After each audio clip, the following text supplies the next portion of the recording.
नमस्कार दोस्तों, आज हम बात करेंगे श्री महाकालेश्वर ज्योतिर्लिंग के बारे में।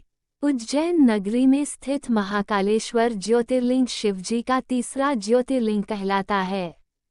यह एकमात्र ज्योतिर्लिंग है जो दक्षिण मुखी है। इस ज्योतिर्लिंग से संबंधित दो कहानियां पुराणों में मिलती है, जो इस प्रकार है। वीडियो में आगे बढ़ने से पहले अगर आपने हमारे चैनल को सब्सक्राइब नहीं किया तो अभी सब्सक्राइब कर ले और कमेंट में हर हर महादेव जरूर लिखे। आइए वीडियो में आगे बढ़ते हैं और शुरू करते हैं महाकालेश्वर ज्योतिर्लिंग की कहानी। सबसे पहले शिव पुराण में वर्णित कथा के बारे में जानते हैं।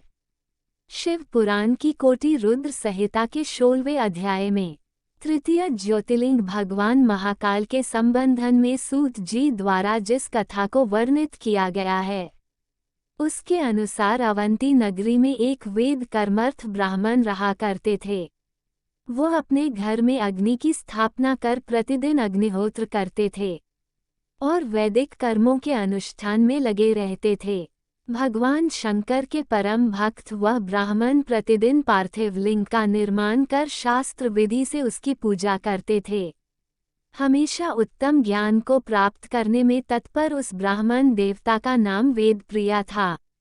वेदप्रिया स्वयं ही शिव जी के अनन्य भक्त थे, जिसके संस्कारों के फल स्वरूप उनके शिव पूजा पारायण ही 4 पुत्र हुए।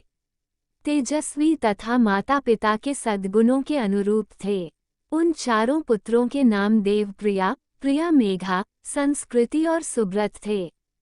उन दिनों रणमाल पर्वत पर दूषण नाम वाले धर्म विरोधी एक असुर ने वेद धर्म तथा धर्मात्माओं पर आक्रमण कर दिया। उस असुर को ब्रह्म से अजिता का वर मिला था।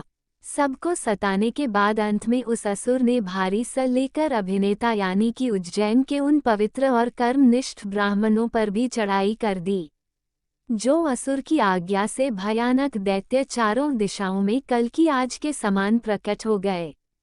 उनके भयंकर उपद्रव से भी शिवजी पर विश्वास करने वाले वह ब्राह्मण बंधु भयभीत नहीं हुए।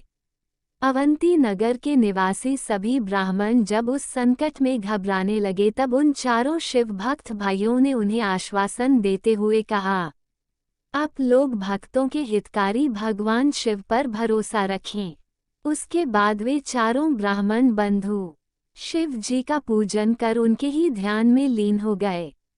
उसने जो ही उनसे भक्तों के प्राण लेने हेतु शस्त्र उठाया, त्यों ही उनके द्वारा पूजित उस पार्थिव लिंग की जगह गंभीर आवाज के साथ एक गड्ढा प्रकट हो गया और तत्काल उसे गड्ढे से विकराल और भयंकर रूपधारी भगवान शिव प्रकट हो गए।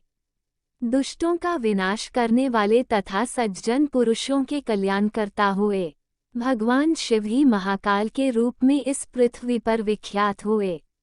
उन्होंने दैत्य से कहा, अरे दुष्टों, तुम जैसे हत्यारों के प्राण लेने के लिए ही मैं महाकाल प्रकट हुआ हूँ।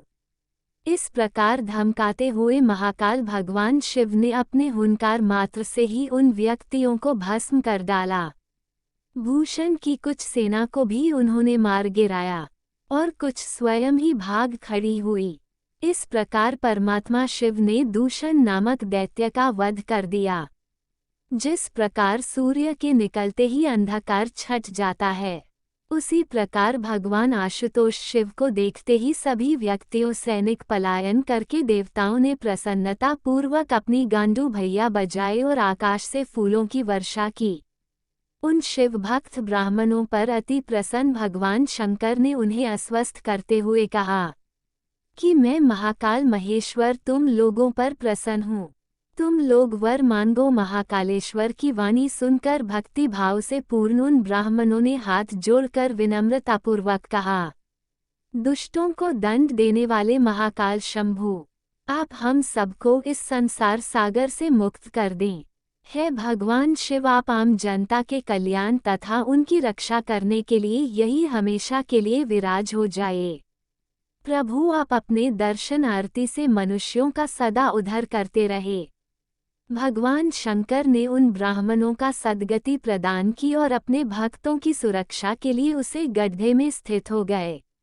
इस गड्ढे के चारों ओर की लगभग 3 किलोमीटर भूमि लिंगे रूपी भगवान शिव की स्थल बन गई। ऐसे भगवान शिव इस पृथ्वी पर महाकालेश्वर के नाम से प्रसिद्ध हुए। तो दोस्तों, ये थी महाकालेश्वर ज्योतिर्लिंग की कहानी। ये वीडियो आपको कैसी लगी हमें कमेंट के माध्यम से अवश्य ही बताएं।